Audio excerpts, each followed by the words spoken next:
Alright, what is up, everybody? We are back with another edition of Everyday Hoops. Hope you guys are having a good one. Today, I'm doing an NBA contender tier list. I'm putting all 30 teams into a tier list based on how much I think they are a contender.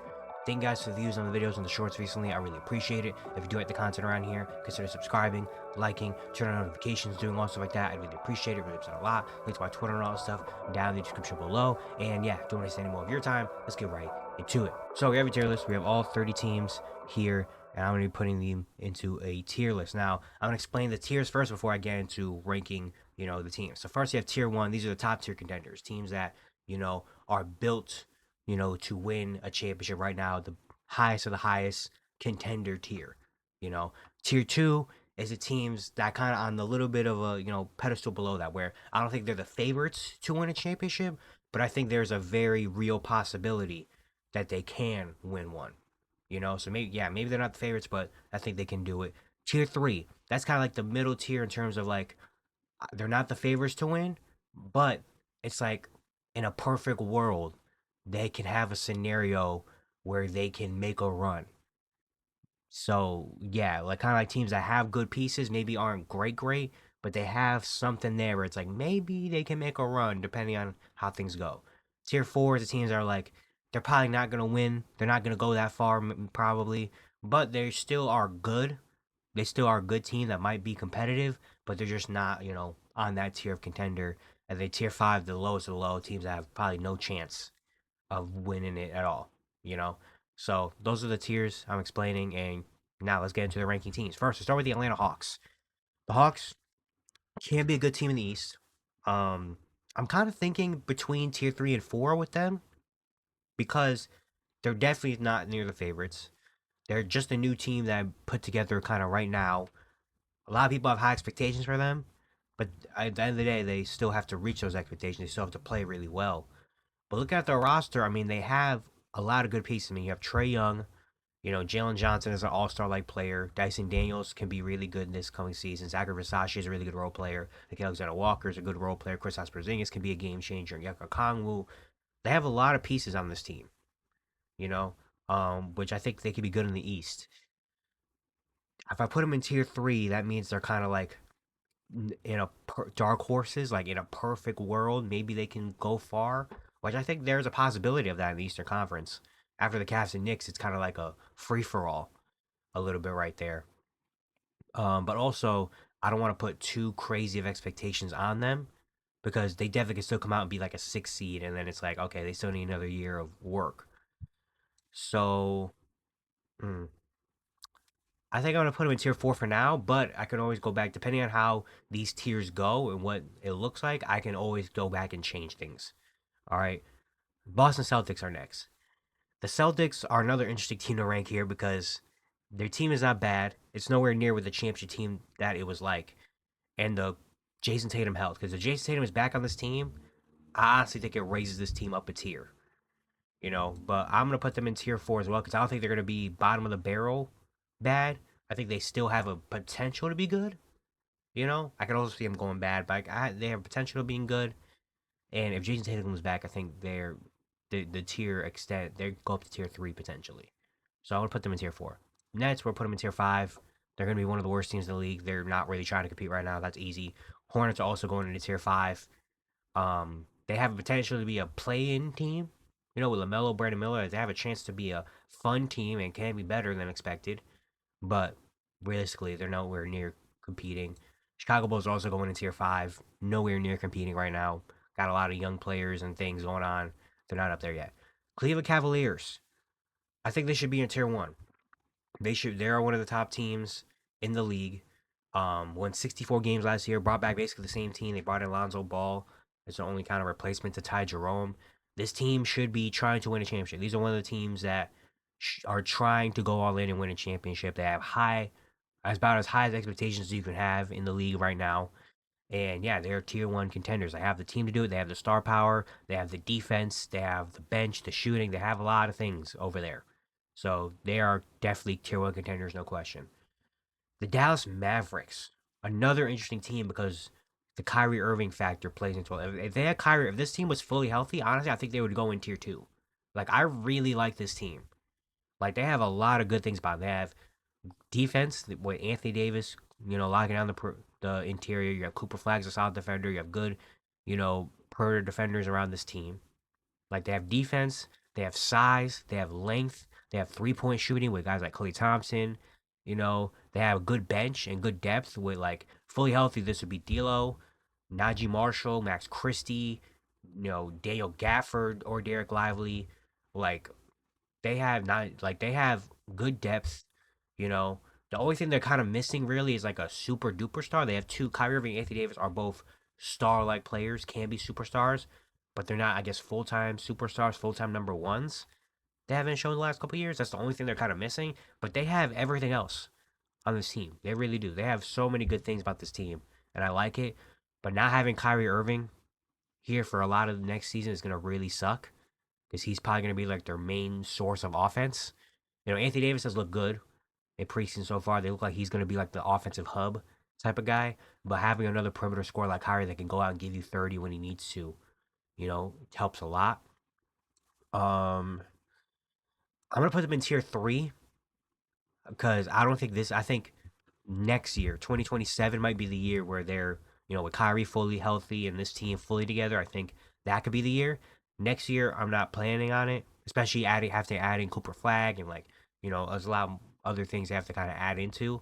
So I'm gonna put this team in tier three because I think they're better than the tier 4 or 5 teams. I think there is a world where they are a competitive playoff team, and I think there is a perfect world where Kyrie comes back at the end of the season and this team gets clicking. They can win a playoff series or two. So I'm gonna put them in tier three. The Nuggets, I think I'll put them in tier one as well. I'll put them in tier one. I think this Nuggets team is really good. I think this might be the best constructed team they've put around Nikola Jokic in his MVP career. When you talk about, you still have Jamal, Aaron Gordon coming into a season healthy is really nice because last year they didn't do that. Cam Johnson might not be a crazy upgrade to Michael Porter Jr., but I think he fits in more of the basketball terms, high IQ basketball player that's going to really find his role, and he's built for kind of teams like this, like the Denver Nuggets. You have a good depth. Your depth is probably like 5 to 10 times better than it was last year, and you were 1 win away from making it to the conference finals last year. Bringing back Bruce Brown, who played the best basketball of his career when he was with you guys. Tim Hardaway Jr. as a floor spacer. Jonas Valanciunas is the best backup big the Nuggets have had in the Jokic era. Like this is a solid team. Add in hopefully another year of Christian Brown, hopefully another year of Payne Watson to develop. This is a team that is scary in the Western Conference. So Denver, I think for sure goes into tier one. The Pistons. The Pistons, I'm also going to put in tier four. I think they're a good team. I think they're going to be a playoff team. I don't think they're there in terms of winning multiple playoff series and stuff yet. I love Kate Cunningham. I think a lot of the Pistons season relies on who else is going to develop. Like how is Asar Thompson going to look in year three? Jaden Ivey coming back from injury. Jalen Duran. Ron Holland in year two. How are they going to develop? Is really the big question mark. But this is still a team that should be a playoff team in the Eastern Conference. The Golden State Warriors. Now this is an interesting one. I think they're somewhere in between tier two and tier three for sure. I don't think they're favorites, but I think they still have a good team. They still have a team led by veterans, and they still have Steph Curry, so they're still gonna be competitive. You know, uh, I like their chances better than the Dallas Mavericks this year. I think. Uh, I would put them in tier. I'll put them in tier two. I think I'll put them in tier two. They have the veteran leadership. They might not win as many regular season games, maybe as some of the teams are going to put, but in terms of contending in a playoff series, they have, you know, the vets. You have Steph Curry, obviously. Jimmy Butler, hopefully, with a full offseason. We know how Jimmy Butler can get down in the playoffs. Draymond Green. Al Horford now there, and I like Al Horford there in that situation. It's really going to depend on a couple of, like, how does Jonathan Kuminga, Moses Moody, how do they look now? And Brandon Pajemski, how do they look in another year?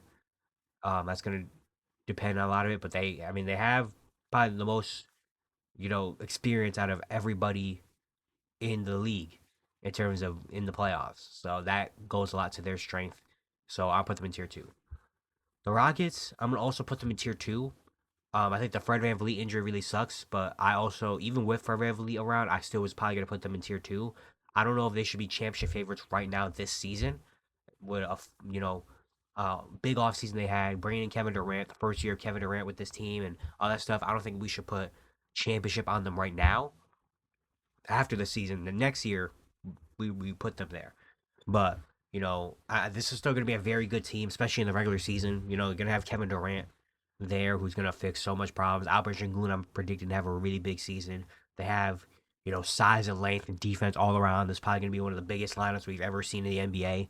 Now with no Fred VanVleet, they're going to put up everybody on the lineup is going to be 6'6" to 6'9". Like even their point guards and shooting guards are going to be 6'6". So like they're gonna have a lot of defense, size, length. They added a lot more shooting and spacing, and it's just gonna depend on a lot of the young players taking another step up, like Şengün and Amen Thompson and them. But yeah, I think they're tier two. I think they're gonna be a team that definitely can win a playoff series or two. They're gonna be a tough team. They're gonna win a lot of games. I don't know about favorite to championship yet, but I think there's definitely a possibility. The Indiana Pacers, man, I think if Tyrese Halliburton was on this team, they're probably in between a tier two and tier three. With no Halliburton, losing out Miles Turner, I still think they could be a playoff team in the East. I still think they're a playoff team in the Eastern Conference with Pascal, Andrew Nembhard. They still have remnants of a good team. It's just when it comes to playoff time, losing that is really tough. So they have to go in tier four, I think, for right now. The Clippers, the LA Clippers, they have a really good team on paper. I think I'm gonna put them in tier two. I think I'm gonna put them in tier two. I think they have good things about this team.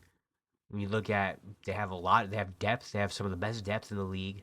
They have a legit 10 players that can play in the playoffs. You have Kawhi Leonard coming into a season fully healthy. Well, maybe not fully healthy, but coming into the season healthy. It looked like he's gonna play to start the year, which is something they haven't had in a little while. James Harden, Zubac coming off a really good season. Hopefully he can prove from that. And then bringing in the depth you have now, you have Bradley Beal, who maybe can revive this team. Maybe he can revive on this team. Brook Lopez is a really good two-man center game to have. John Collins can really fit their defensive schemes. You still have guys like Chris Dunn, Derrick Jones Jr., Bogdan Bogdanovich, Nick Batum. Like this is a deep team, man. They got a lot of pieces on this team, and they definitely can be a team that Chris Paul's back. They're old, kind of similar to the Warriors. They have an old team, but they have a lot of players that can play. So I'm gonna put them in tier two. The Lakers. The Lakers are an interesting one because when you have LeBron James and Luka Doncic, you have a chance every time. Having Luka and LeBron, you're gonna have a chance at the playoffs every single time. Now the rest of the roster is still kind of up for determination in terms of how we're gonna see DeAndre Ayton come out. Is Marcus Smart healthy? Austin Reeves, is he gonna take a jump? We got Jamora. How is he to look? Like how's the defense gonna look? There's still questions there. They're in between a 2 and 3 because again, you have Luka Doncic and LeBron James, and that simply should be able to put you in a high tier. But comparing this team to the rest of other teams, like are they more of a contender than the Clippers? I don't think so. But then it's like it's LeBron and Luka. It's LeBron James, Luka Doncic, and sometimes that might be enough to bring you far.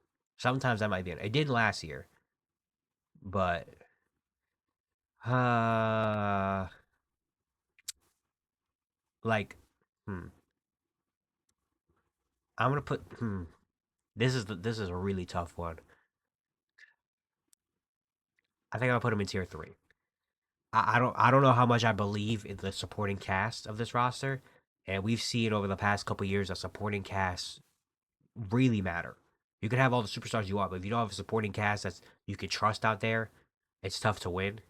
And I trust the teams above the Lakers, their supporting staffs, more than I trust the Lakers ones. So I think I'll put them in tier three for right now. The Grizzlies, I think they're going in tier four. They're beat up, a lot of injuries. This is a kind of a big year for the Grizzlies as well. After trading away Desmond Bane, bringing in a new coach, you tell like they're trying to get somewhere. And with all these injuries and stuff, it's tough. I don't know how much I have faith in them in the Western Conference. I mean, John Morant and Jaren Jackson are gonna have really good seasons for the Grizzlies to be a higher tier than this. So I'm putting them in tier four. Miami, uh, are they in tier four or tier five? I would put them in tier. Mm, I put them in tier four. I think they're better than these teams for sure. They have more of a chance. They're always a team that, when it comes to playoffs, they just turn into a different type of team. I made a video a couple days ago talking about some of the three worst positions that the teams are in, and maybe one of those teams that I don't like the position they're in. But they do have some solid players that they could still be a playoff team in the Eastern Conference for sure. So they're going to tier four. The Bucks.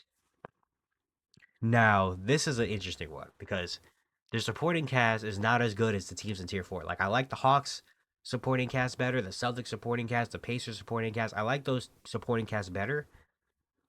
But the Bucks have Giannis Antetokounmpo, and when you have Giannis Antetokounmpo, it's going to be the bet when it comes to playoff time in the Eastern Conference and they make it. They're gonna have the best player in every series. They're gonna have the best player in every series, and that really changes things. Now it hasn't worked the last couple years. Last year it didn't work, so I guess they go in tier four. Even though I thought about putting them in tier three simply for the fact that they have Giannis. But then again, I just remember last year they had a bad supporting cast, and Giannis was absolutely amazing, and it didn't matter. So I guess they go in tier four. The Timberwolves. I'm gonna put the Timberwolves in tier. Hmm. I think they go in tier two. I'm gonna put them in tier two. Because I thought about putting them in tier three, but then again, they made the conference finals the last 2 years. They did lose to Alexander Walker, who was a tough loss. But you still have Anthony Edwards going into another year. Julius Randle now with a full offseason in Minnesota. I think Julius Randle's primes have a way better season than he did last year. Rudy Gobert, you're still gonna have the defense there. And really, the Timberwolves' contention depends on how ready Terrence Shannon, Rob Dillingham, and the young guys are to compete right now. Because if they come out and have good seasons and are actually fixtures in the rotation, this team is a lot better. But even without them, they still are going to be in playoff series because they've shown the last couple of years that Anthony Edwards and this team is, can win playoff series. So I'm gonna put him in tier two. Pelicans, I put him in tier five. I don't like what's going on in New Orleans. I've been very vocal about that. I don't think they're gonna have a great season. I don't think they're built for that. The Knicks, now they're an interesting one. Um, they're interesting because they're in the East, so they get a little bit of a boost in terms of contention. Because the only team they're really facing off with is Cleveland Cavaliers. Um, But compared to these other teams, I mean, they have Jalen Brunson, who has been a playoff riser. Anthony Towns can do stuff. You have defense and OG, McHale, Josh Hart is a do-it-all player. Their depth has improved a lot now with Jordan Clarkson, Gershon Yabusele, another year of Deuce McBride, Malcolm Brogdon. Like their depth has gotten better for sure. But compared to these other teams in terms of contending, in terms of a contending team, uh, I think I'm gonna put them in tier. Like I'm trying to think. Knicks or Timberwolves, Knicks or Clippers, Knicks or Rockets, Knicks or Warriors in terms of who's more likely. And I'm trying to take the conference out of it because they're in the East, so they have a way easier path than these teams do. They're gonna have to face each other. The Knicks, only team they have to worry about is the Cleveland Cavaliers. Really. Um, I'm trying to think. If I put the Knicks in the Western Conference, I think they're around these teams' range in terms of like Knicks or Clippers in a playoff series, Knicks or Rockets in a playoff series. I think I'll put them in tier two. I think I'll put them in tier two, even though they're in the in between. They're in the in between of like tier one, tier two. They're like right here in the in between. To be honest with you, because they have a good team and stuff, and their offense has gotten a lot better. I just don't know about their defense in terms of having Cat as the interior defender. It didn't go super well last year, even though they did win some series. I don't know. Like I think this definitely. I mean, also think about this in your head. This is all subject to change. This is just preseason. This is before the season starts. I want to do another one of these later in the year before playoff time, and this is probably gonna look a lot different. So by that time, the Knicks are probably gonna be in tier one. But right now, I put them in tier two. OKC, most obvious tier one. They just won a championship. They're the favorites. The Orlando Magic, I'm gonna put them in tier four as well. I think I like a lot of things they have there. I've been a big Atlanta Magic guy over the last couple of years. I think they're going to have a really good season, but I don't think they're ready to compete like that yet. The Philadelphia 76ers. Huh. They should be high, but Joel Embiid is still a question mark on his injury. Paul George is still a question mark on his injury. Jared McCain is going to be out for a couple of weeks. It's not a great start to the season for the 76ers. And with no Joel Embiid, this team just doesn't have it. They show without Joel Embiid, this team is just not good enough to compete in the Eastern Conference. I kind of want to put them in like a tier 3 to be optimistic and to give them a kind of a little bit of a grace of a benefit of a doubt. But again, like without Joel Embiid in them, I don't think they're better than the Hawks. I don't think they're better than the Pistons. I don't think they're better than the Pacers. They're better than the Met. Like I don't think they're better than any of those teams. So I guess I got to put them in tier 4. The Suns are going to tier 5. This is kind of like a retooling year. They're not ready to compete. The Blazers are also going in tier 5. They're very young. The Kings are going in tier 5 as well. The Spurs, uh, the Spurs, I'll put them in tier 5 too. I don't think they're ready to compete like that yet. But then again, I think there's a world where they go into tier 4, and with Victor Wembanyama and with the roster this team has, I think you can convince yourself that there's a chance they could win a playoff series. But I'm gonna put them in tier 5. The Raptors are also going in tier 5, and honestly, the rest of these teams are all going in tier 5 because they're just not there on competing wise yet. All right, looking back on this now, do I want to change anything? I thought I was gonna have a couple more teams in tier 3. But honestly, the tier 4 teams, I kind of don't mind because they're all like teams that should make the playoffs and should be competitive. But I'm not like guaranteeing them or anything to win a series. Like the Hawks probably have the like out of all these teams that could move up, I think the Hawks have the best chance. Are the only team I think I would move up. The Hawks and like the Bucks are the only teams I think I would move up. The Bucks simply just because they have Giannis, and the Hawks because I think they have the best team out of all those teams. I think they have the most weapons to if they want to go into a playoff series, I think they can win. But again, there's also another world where the Hawks just are kind of like good but not great that we expect, and they're like a 6 seed, And the Bucks again, their supporting cast is probably the worst out of all the teams listed in this tier. And last year Giannis was absolutely dominant in the playoffs against a Pacer team. It didn't matter at all. They lost in 5 anyway. So yeah. I think I'm fine with this. Tier 1 OKC, Cleveland, Denver, I think those are the kind of the favorites to win the championship right now. Tier 2, those teams are really good, like the Warriors, Rockets. I think the only thing I might change is the Warriors might move down a tier and the Knicks might move up a tier. And the Clippers might be kind of in like the middle ranges of tiers when I look back on this later. But I still think those teams have good chances and they have realistic worlds to go far and make a finals appearance. Then the Mavericks and Lakers, they're two teams that are kind of like big question marks. And like Mavericks, they're both teams that have like supporting casts. Are they going to show up? And it's like how are they going to play on certain sides? Like how is the Mavericks offense going to look consistently, keeping up with all the other teams? Lakers, how is their defense going to be able to look consistently up with some of those other teams? But they have good enough players where they're going to be able to make it, far in the playoffs if things come all together. And then yeah, so I'm fine with this list. I'm fine with this list. This is it. Let me know down in the comment section below how you feel about some of these teams in terms of how much of contenders are there or not.